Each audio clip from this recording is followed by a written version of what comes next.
গতকালকে সম্ভবত 9টা গিয়েছে, তার আগের দিন 8টা গিয়েছে, আজকে 12টি যাচ্ছে। এই 12টি গাড়ি ইনশাআল্লাহ 3টি কুমিল্লাতে, 3টি ফেনীতে, 3টি নোয়াখালীতে এবং 3টি ফেনীতে চলে যাবে। তবে এই মুহূর্তে সবচেয়ে বেশি আমরা প্রায়োরিটি দিচ্ছি সেনাবাহিনীর কাছে মালামাল হস্তান্তর করা, কারণ দুর্গম এলাকাতে তারাই শুধুমাত্র পৌঁছতে পারছেন। আপনারা যারা বিভিন্ন জায়গা থেকে ত্রাণ নিয়ে যান, আমি আপনাদেরকে বিনয়ের সাথে বলতে চাই, রাস্তার ধারে থাকা মানুষদেরকে দিয়ে দায় সারবেন না, তাদেরকেও দিবেন, রিমোট এরিয়াগুলোতে ঢোকার চেষ্টা করবেন। এই যে কেটে গেল, কষ্ট হচ্ছে না মানসিক?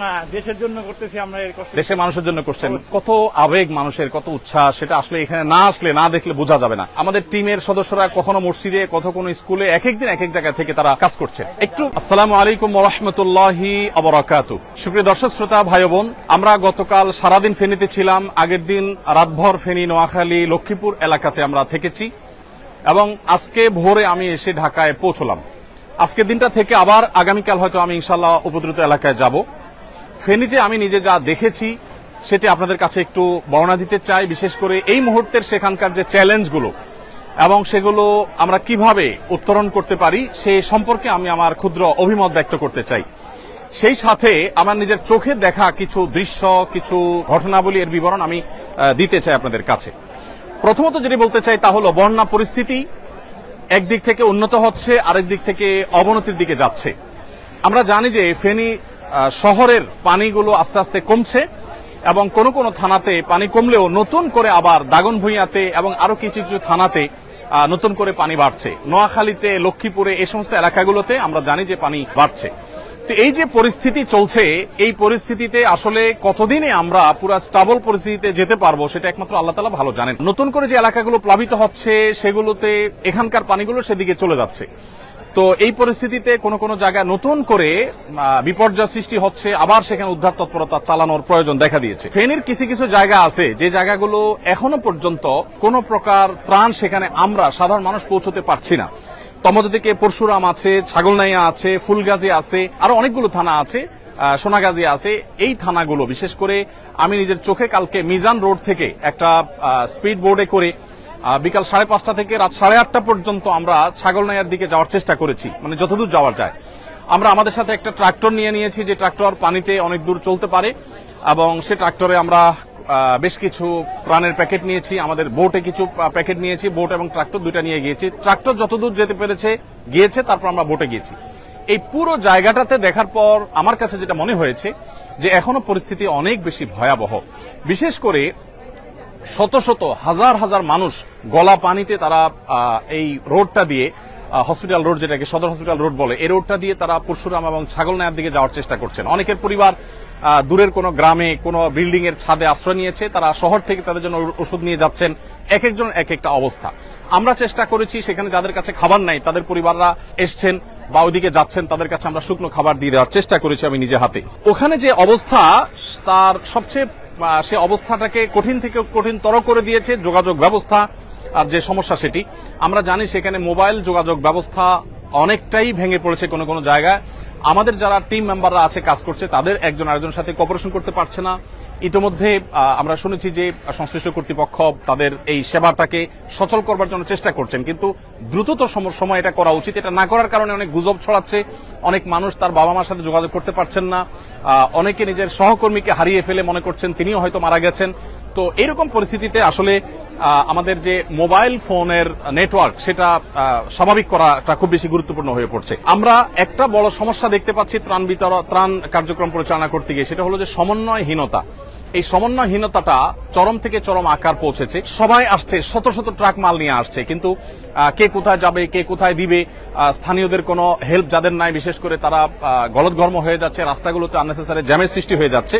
তো এই জায়গাটাতে কাজ করা উচিত। আমরা সুন্নাহ ফাউন্ডেশন থেকে ভাবছি যে আমরা এই সমন্বয়ের কাজটা করব ইনশাআল্লাহ। একটা সময় হয়তোবা সমন্বয় এর জন্য আমরা একটা ডেডিকেটেড টিম তৈরি করব, যারা আসলে সারা দেশ থেকে ত্রাণ নিয়ে আসা ভাইদেরকে হেল্প করবে এবং বিতরণ কাজে আমরা ইনশাআল্লাহ ভূমিকা রাখবো। আপনারা দেখতে পাচ্ছেন এখানে আজও ত্রাণ কার্যক্রম চলছে। এখানে অর্ধেক মালামাল লোড হয়ে গেছে, বাকি যে মালামালগুলো আছে সেগুলো লোড হচ্ছে। প্রতিদিন আমরা এখানে 8 থেকে 10টা ট্রাক, কোন কোন ক্ষেত্রে কাভার্ড ভ্যান বোঝাই করে আমরা স্পটে পাঠিয়ে দিচ্ছি।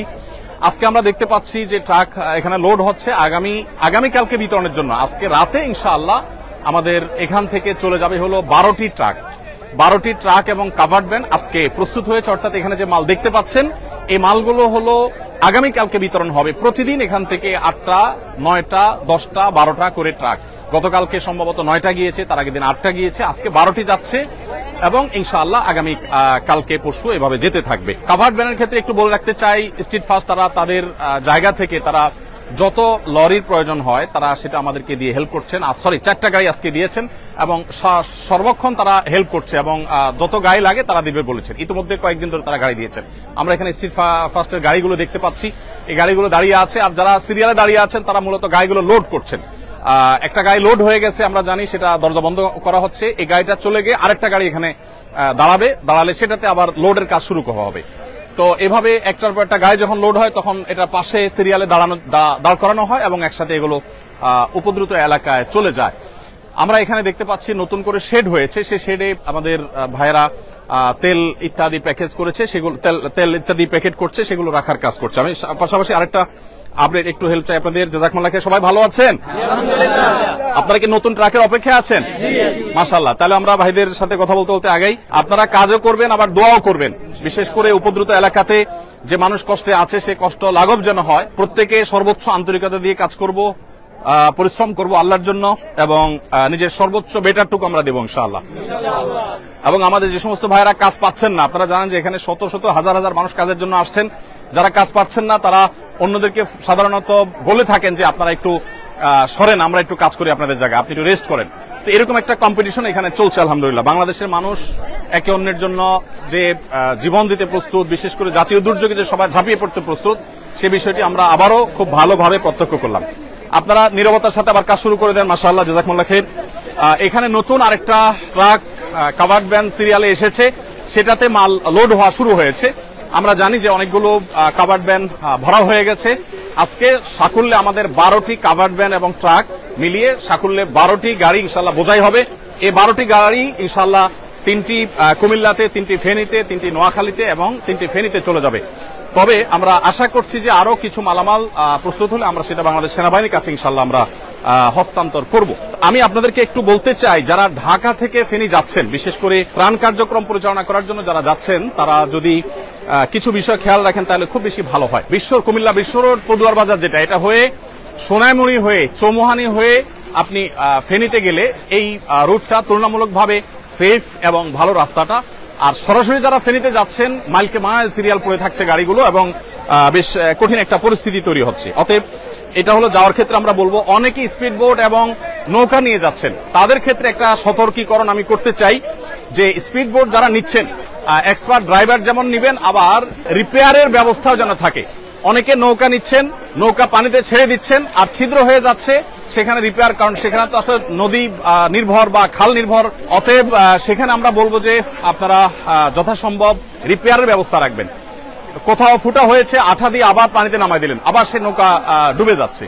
তো রিপেয়ারিং এর ব্যবস্থা না থাকলে সেটা বেশ ঝামেলার তৈরি করছে সেখানে। আরেকটা গুরুত্বপূর্ণ বিষয় হলো যে এলোপাতাড়ি সেখানে চলছে সবকিছু। সেখানে সাধারণ জনগণ যার যার উদ্যোগে, প্রশাসনের লোকজন, পুলিশ ভাইরা কেউ কেউ দেখা যায় সেখানে অ্যাক্টিভ আছেন। এটা আরো বাড়াতে হবে। বিশেষ করে আমরা যদি সেখানে ব্যাপকভাবে চাই যে মানুষের কাছে ত্রাণ পৌঁছাক, তাহলে এই চলাফেরাগুলো স্মুথ করার ব্যবস্থা করতে হবে। আমরা দেখতে পেয়েছি মিজান রোড থেকে বিভিন্ন এলাকাতে, বিশেষ করে থানা পর্যায়ে ত্রাণ পৌঁছানোর জন্য, আত্মীয়স্বজনের খোঁজ খবর নেওয়ার জন্য মানুষ পরিশ্রম করছে, চেষ্টা করছে, কিন্তু তেমন কিছু করতে পারছে না। এখানে নতুন একটি লরি লোড হচ্ছে আলহামদুলিল্লাহ আমরা দেখতে পাচ্ছি। আসসালামু আলাইকুম, সবাই ভালো আছেন? মাশাআল্লাহ, সবাই খুশি তো? আপনারা কাজ করতে পেরে সবাই খুশি? মাশাআল্লাহ, ফাইন, মাশাআল্লাহ। সাইফুল্লাহ ভাই শুরু থেকে ভলান্টিয়ার সার্ভিস দিচ্ছেন, জ্বর আসছে আজকে, তারপরও বেচারা চলে আসছেন এত কিছু উপেক্ষা করে। আল্লাহ তাআলা তাকে উত্তম বিনিময় দান করুন, জাযাকুমুল্লাহ খাইর। আমি যেটা বলছিলাম যে সেখানে যারা যাচ্ছেন আমি তাদের উদ্দেশ্যে বলতে চাই যে আপনারা মেহেরবানি করে যথেষ্ট প্রস্তুতি নিয়ে যাবেন। মোবাইল নেটওয়ার্কের সমস্যাটা হয়তো কেটে যাবে, কিন্তু স্পিড বোট এবং নৌকা যারা নিচ্ছেন তারা রিপেয়ারের ব্যাপারটা একটু দেখবেন। আরেকটা গুরুত্বপূর্ণ বিষয় আমি বলতে চাচ্ছি, সেটা হলো যে আমাদের আসন্না ফাউন্ডেশন থেকে আমরা যে ত্রাণ কার্যক্রম পরিচালনা করছি, আমাদের জেলা পর্যায়ের যে এখানে কিছু পানি রাখা আছে যেগুলো আমাদের ভলান্টিয়ারদের জন্য লাগছে, আবার কিছু কিছু ত্রাণের জন্য যাচ্ছে। ভলান্টিয়ারদের নাস্তা এবং দুপুরের খাবারের ব্যবস্থা আমরা রেখেছি আলহামদুলিল্লাহ। আমি যেটা বলতে চাচ্ছিলাম যে জেলা ভিত্তিক আমাদের যে পয়েন্টগুলো আছে, ফেনীর কার্যক্রমটা আমরা দাগনভূঞা থেকে পরিচালনা করছি এবং নোয়াখালীর যে কার্যক্রম সেটা আমরা পরিচালনা করছি হলো নোয়াখালীর একটা মাদ্রাসা থেকে, সেটা দাগনভূঞার খুব কাছাকাছি। আবার আরেকটা জায়গা নোয়াখালীর নতুন করে আমাদের তৈরি হচ্ছে, সেখান থেকে কার্যক্রম পরিচালনা করা হবে ইনশাআল্লাহ।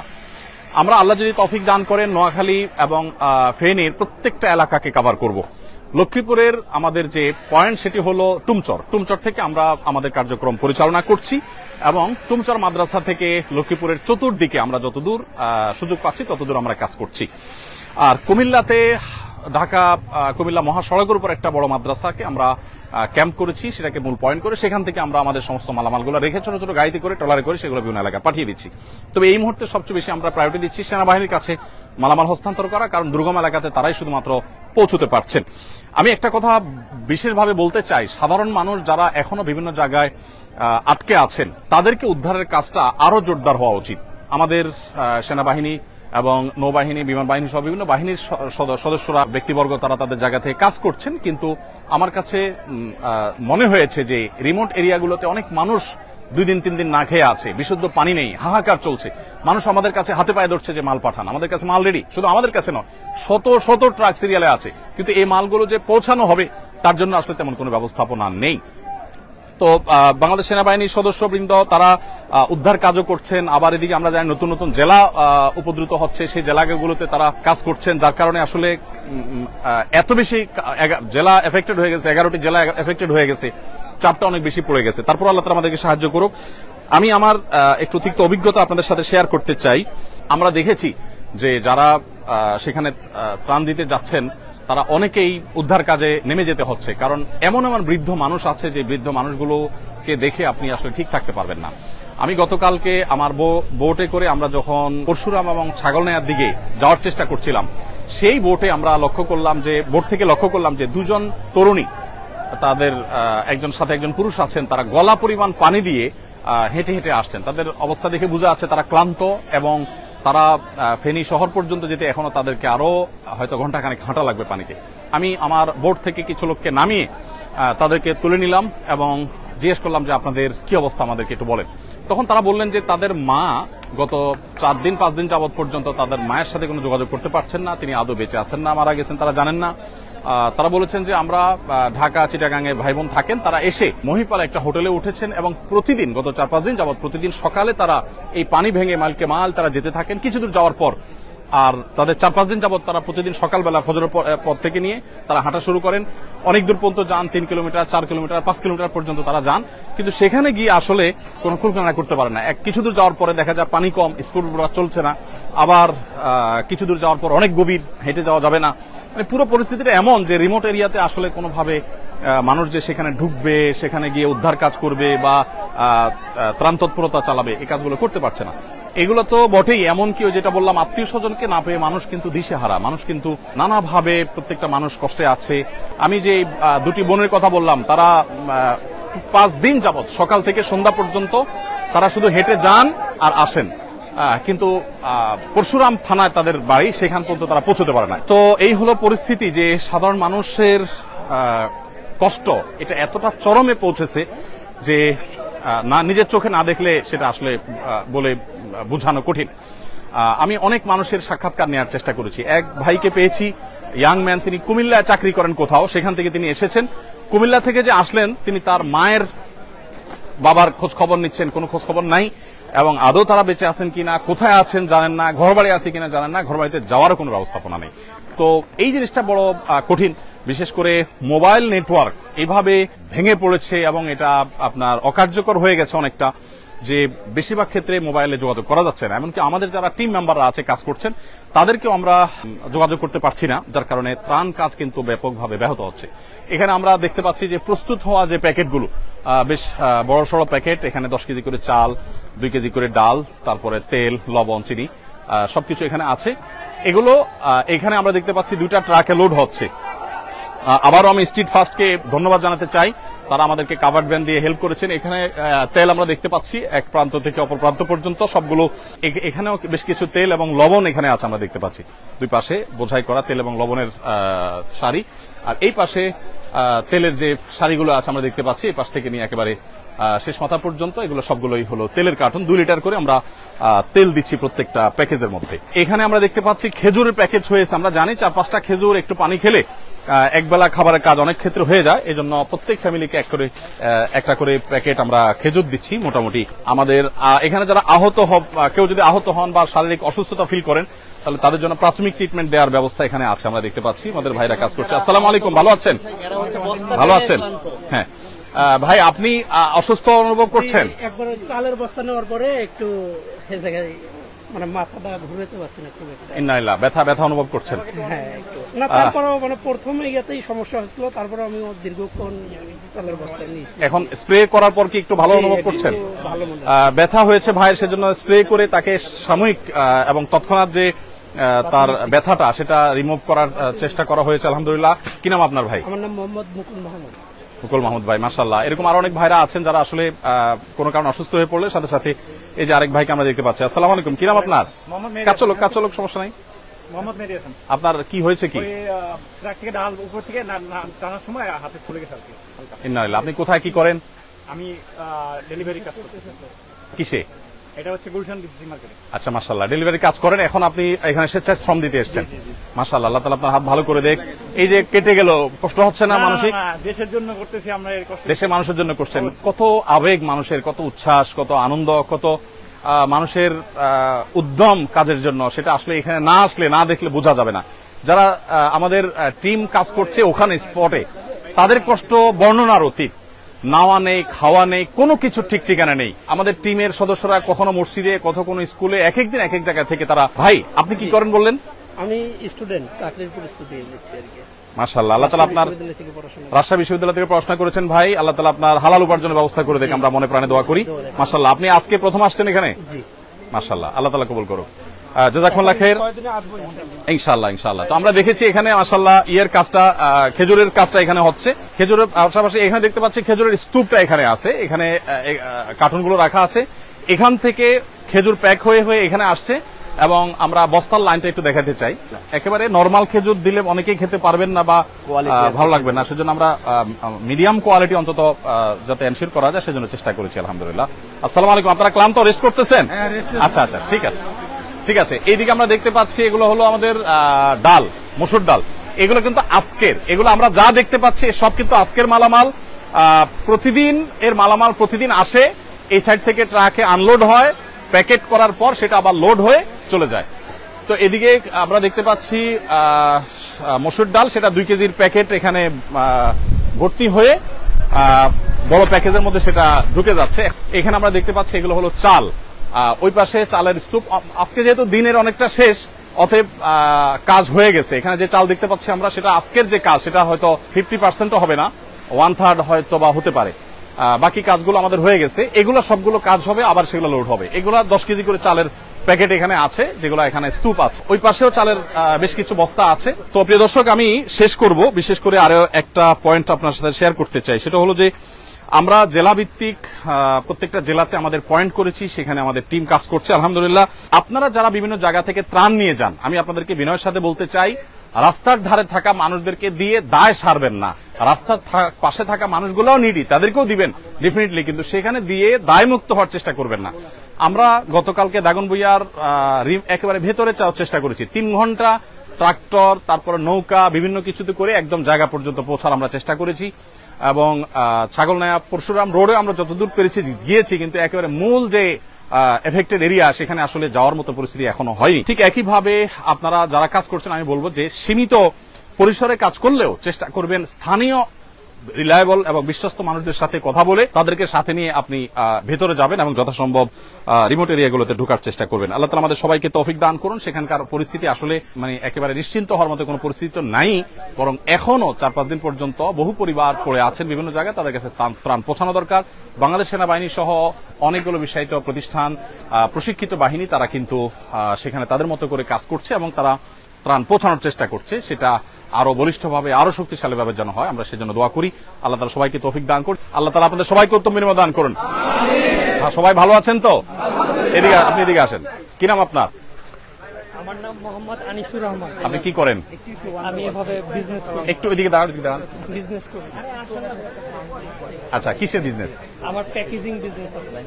আচ্ছা, আপনি কি ভলান্টিয়ার সার্ভিস দিতে আসছেন না ডোনেশন দিতে আসছেন? আমি ভলান্টিয়ার সাপোর্ট দিতে আসছি। মাশাআল্লাহ। আপনি কখন আসছেন আজকে? আমি আজকে আসছি জোহরের নামাজের আগে। আচ্ছা আচ্ছা, মাশাআল্লাহ। এই পর্যন্ত কাজ করেছেন? জি, বস্তা টেনেছেন আপনি? জি, জি, জি। কতগুলো বস্তা টেনেছেন আনুমানিক? আর চালের বস্তা প্রায় 300-র উপরে। কি বলেন, আপনি 300 উপরে বস্তা না না, টেনেছেন? আমরা সবাই সম্মিলিত। আচ্ছা, আপনাদের টিম আর আমাদের কি, বুঝতে পেরেছি, গ্রুপ ওয়ার্ক। হ্যাঁ, সেটা বলেন। তো বস্তা তো টানতে নিশ্চয় অভ্যস্ত না, না, কষ্ট হয় নাই? হয়েছে সবকিছু আল্লাহর জন্য। আল্লাহ রাজি খুশি। তাআলা উত্তম বিনিময় দান করুন ইনশাআল্লাহ। কি নাম তোমার? আরিয়ান। হ্যাঁ, আদলান আরিয়ান। মাশাআল্লাহ। কোত্থেকে আসছো? বনশ্রী। বনশ্রী থেকে। ওর আব্বুকে আপনি? আমি ওর বড় ভাই হুজুর। আচ্ছা, আমি ওকে আজকে দুইটা অপশন দিয়েছিলাম যে তুমি আসন্না ফাউন্ডেশনে যাবে না একটা পার্কে যাবে। ওর মাঝে আজকে বন্ধ হয়েছে। ও ও মাশাআল্লাহ, বলেছে যে আমি আসন্না ফাউন্ডেশনে যাবো। মাশাআল্লাহ মাশাআল্লাহ। আমাদের বাচ্চারা অনেকে, আমাদের মাদ্রাসার বাচ্চারা, অন্য বাচ্চারা পানি খাওয়ানোর কাজটা করছে এবং অন্যান্য কাজ তাদের মতো করে তারা করছে। আমরা শেষ করবো, যেহেতু আমাদের এক গ্রুপের নামাজ শেষ, এখন দ্বিতীয় জামাত শুরু হবে। আল্লাহ তাআলা আমাদের সবাইকে উত্তম বিনিময় দান করুন। জাযাকুমুল্লাহ খাইর। এবং দুর্গত মানুষদের আল্লাহ তাআলা দুর্গতি দূর করুন, তাদের কষ্ট দূর করুন, লাঘব করুন, আমরা সে দোয়া করি। এবং প্রত্যেকে যার যার জায়গা থেকে চেষ্টাও চালাবো, দোয়াও করব। এবং যারা এলাকাতে আছেন তারা উদ্ধার কাজে সাধ্য অনুযায়ী, একদম দুর্গম জায়গা যদি না পারেন, যতটুকু পারেন মানুষের উদ্ধার কাজে একটু সহায়তা করেন। এবং যথাসম্ভব প্রত্যেকে অসুস্থ মানুষদেরকে প্রায়োরিটি দিয়ে তাদেরকে উদ্ধার কাজ করার চেষ্টা করি। বিশেষ করে আমরা যারা ত্রাণ দিতে গেছি তারাও চেষ্টা করি। আমি ত্রাণ দিতে গিয়েও একজন বৃদ্ধ মানুষকে দেখেছি, হেঁটে যাচ্ছে অনেক দূর কষ্ট করে, কালকে দাগনভূঞার ঘটনা। পরে আমাদের কিছু ভাইদেরকে বলে আমি বললাম যে আপনারা একটু নামেন, ওনাকে একটু উঠান। অনেকে উঠায় নেওয়া হয়েছে। এরকম বিভিন্ন পর্যায়ে কাজ চলছে, সে কাজটা আরো জোরালোভাবে চলুক, আমরা সে দোয়া করি। জাযাকুমুল্লাহ খাইর। আসসালামু আলাইকুম ওয়া রাহমাতুল্লাহ। আসুন্নাহ ফাউন্ডেশন, উম্মার স্বার্থে সুন্নাহর সাথে।